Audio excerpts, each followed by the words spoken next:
संजय राऊत प्रकरण वेगळ्या दिशेने नेण्याचा प्रयत्न करतायत रवींद्र धंगेकरांचं राऊतांना प्रत्युत्तर. वक्फ बोर्डाच्या जमीन खरेदीचं प्रकरण सगळं ठरवून केलेलं षडयंत्र, धंगेकरांची प्रतिक्रिया.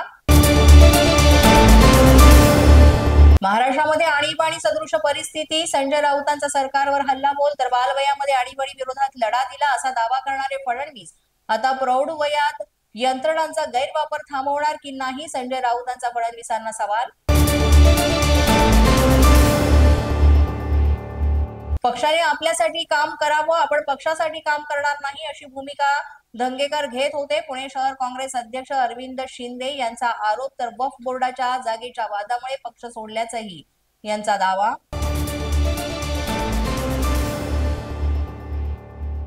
कसब्याच्या जनतेनं रवींद्र धंगेकरांसाठी घोषणा तयार केली. फुले, शाहू आंबेडकर, आम्ही सारे धंगेकर. मात्र आता संघाची माणसं मुखर्जी, हेडगेवार तसंच गोळवलकर, आम्ही सारे धंगेकर अशा घोषणा देतील.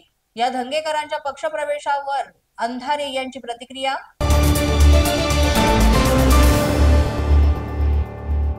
प्रशांत कोरटकर मुंबईत दाखल, मात्र सुनावणीला गैरहजर. अंतरिम जामिनाविरोधात राज्य सरकारच्या याचिकेवर सुनावणी. कोरटकरला कुठलाही अंतरिम दिलासा न देण्याची सरकारची मागणी.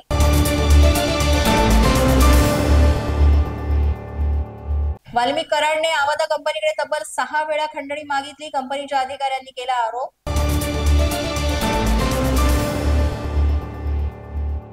सतीश भोसले उर्फ खोक्याच्या अटकपूर्व जामिनासाठी अर्ज. बीड जिल्हा सत्र न्यायालयामध्ये आज दुपारी सुनावणी होणार.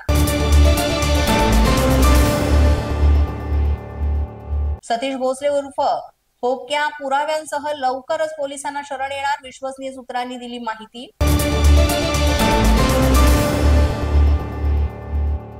गुन्हे दाखल झाल्यानंतर सतीश भोसले मागच्या 5 दिवसांपासून फरार. सतीश भोसलेची गाडी बीड पोलिसांनी केली जप्त. गुन्हा दाखल होऊन 4 दिवस झाले तरी सतीश भोसले फरार. बीड पोलिसांचा तपास.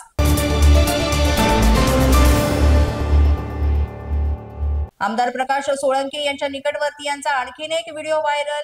माजलगावच्या तत्कालीन तहसीलदार गोदावरी नदीपात्रात शेतकऱ्यांचे कृषी पंप जप्त करण्यासाठी गेल्या होत्या. त्यावेळेस सोळंके यांचा निकटवर्तीय सुशील सोळंकेची प्रशासनाला दमदाटी. अशाच नवनवीन व्हिडिओसाठी पोलीस माझा न्यूजचं युट्यूब चॅनल सबस्क्राईब करा.